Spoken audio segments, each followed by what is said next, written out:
नमस्कार दोस्तों, आप सभी कैसे हैं? मैं आशा करता हूँ आप सभी अच्छे ही होंगे।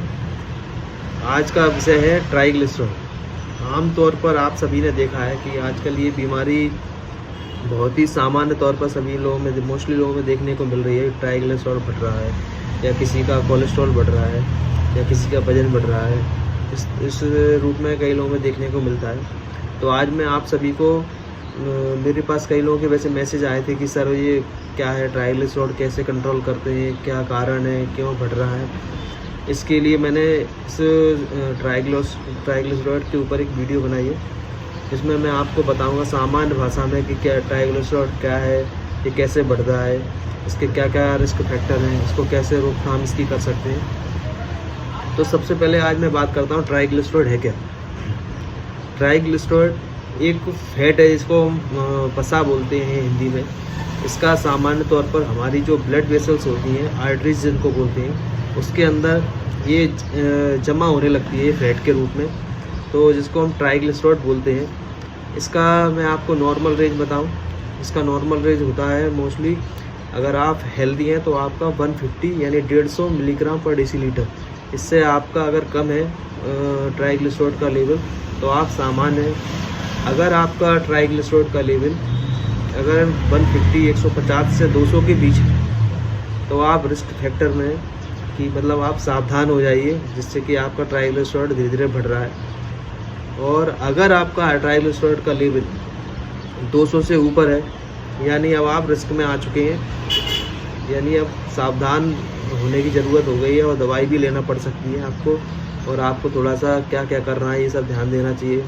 और अगर आपका ट्राइग्लिसराइड का लेवल 400 से ऊपर है तो फिर आप हाई रिस्क फैक्टर में आ जाते हैं। तो मैं सबसे पहले आपको ये बताना चाहता हूँ ये क्यों बढ़ता है हमारे बॉडी में।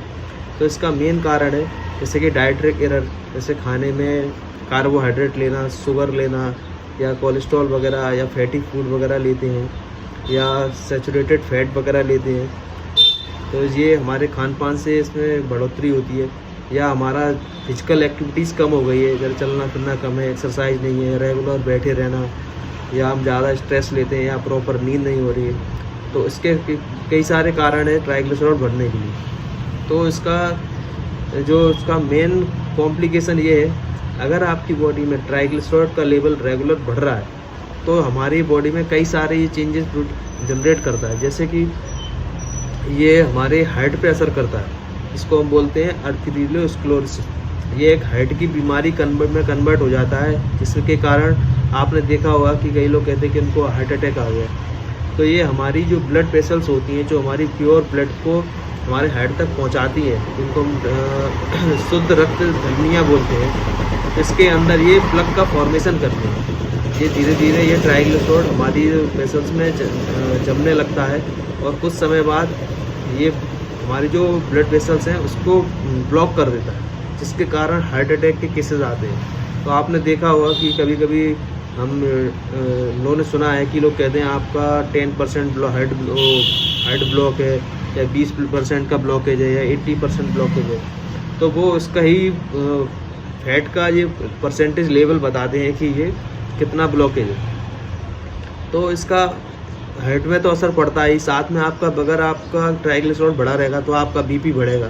बीपी बढ़ेगा तो बीपी के साथ आपको स्ट्रेस बढ़ेगा, टेंशन बढ़ेगी, घबराहट बढ़ेगी। और ये हमारे बॉडी में कई सारी बीमारियां, जैसे कि पेनक्रियाटाइटिस, जैसे हमारे पेनक्रियाज पर लोड पड़ता है, जिसके कारण हमारा पेनक्रियाज इन्फ्लाम हो जाता है, पेनक्रियाज पर असर करता है। ये हमारे बीपी को बढ़ाता है। ये हमारे कई सारे बॉडी के जो नॉर्मल फंक्शन है उनको डिस्टर्ब करता है। तो इसका इलाज कैसे किया जा सकता है? तो इसका सबसे पहले हमें अपनी डाइट में थोड़ा सा ये कार्बोहाइड्रेट, शुगर वगैरह थोड़ा अवॉइड करें। थोड़ा फाइबर युक्त फूड लें, जैसे कि अनाज ले सकते हैं, फल ले सकते हैं, या जिसमें फाइबर होते हैं। साबुत फल लें, इसका जूस की जगह आप साबुत अगर पूरा फल लेते हैं तो आपको फ़ायदा करेगा। प्रॉपर नींद लें। थोड़ा सा आप एक्सरसाइज करते हैं तो एक्सरसाइज करें, थोड़ा व्यायाम करें, या रेगुलर लगातार एक जगह पर ना बैठें। थोड़ी देर से आप अपनी जगह चेंज करें या थोड़ा सा टहलें। जो ज़्यादा रेगुलर सिटिंग में रहते हैं तो उनसे भी निवेदन है कि थोड़ा सा आप 30 मिनट 1 घंटे की गैप से थोड़ा बहुत मूवमेंट करते रहें। और कोशिश करें ये बेली फैट कम करने की करें। ये इसके द्वारा हम अपने ट्राइग्लिसराइड के लेवल को कम कर सकते हैं। और साथ में होम्योपैथी के माध्यम से कई सारी दवाएं हैं जो हमारे ट्राइग्लिसराइड को कम करती हैं, हमारे फैट को कम करती हैं।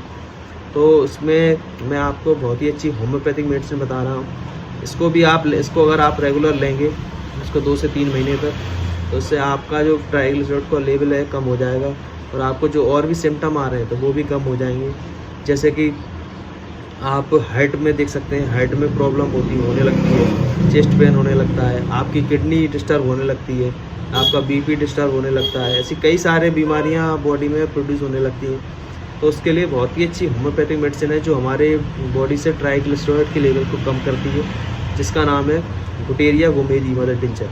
इसको मदर टिंचर फॉर्म में लेना है। इसकी 20 बूंद सुबह और 20 बूंद शाम को गुनगुने पानी से आपको लेनी है और लगातार 2 से 3 महीने तक लेनी है। और इसमें आपको एक विशेष ध्यान रखना है कि आपका दवा लेने से पहले आप मुझे मैसेज के माध्यम से, हमारे यूट्यूब चैनल के माध्यम से आप संपर्क करें या किसी अच्छे डॉक्टर से संपर्क करें कि आपका ट्राइग्लिसराइड का लेवल कितना है। तो आपको उसकी डोज उसी के अकॉर्डिंग लेनी है। जैसे आपका ट्राइग्लिसराइड लेवल 150 से 200 के बीच है तो आपको ये जो गुटेरिया गोमेदी क्यू है इसको 1-2 महीने लेना है, जिससे आपका ये नॉर्मल हो जाएगा। अगर आपको क्या कहते हैं हाई रिस्क में है या रिस्क फैक्टर में है तो आपको लगातार कुछ महीने तक ये दवा लेनी है और कोशिश करें इसको गुनगुने पानी से लें। और इसे अगर आप रेगुलर लेंगे, और विशेष निवेदन ये है कि थोड़ा सा आप एक्सरसाइज ज़रूर करें, आप फाइबर युक्त डाइट लें थोड़ा सा, और फैटी चीज़ें, कोलेस्ट्रॉल वाली चीज़ें, शुगर वगैरह कम लें, जिससे आपको बहुत ही जल्दी अच्छे रिजल्ट देखने को मिलेंगे। और अगर आपको कोई और समस्या होती है इससे रिलेटेड या कुछ और जानकारी चाहते हैं या आप किसी और बीमारी के बारे में जानना चाहते हैं तो आप हमारे यूट्यूब चैनल के माध्यम से आप मुझे मैसेज कर सकते हैं या मुझे कॉल कर सकते हैं, जिससे कि मैं आपकी और अधिक से अधिक सहायता कर सकूं। और निवेदन करना चाहूँगा कि आप इसी तरह हमारे चैनल से जुड़े रहिए और इस चैनल को और लोगों तक शेयर करिए, जिससे कि और लोगों की मदद हो सके। धन्यवाद।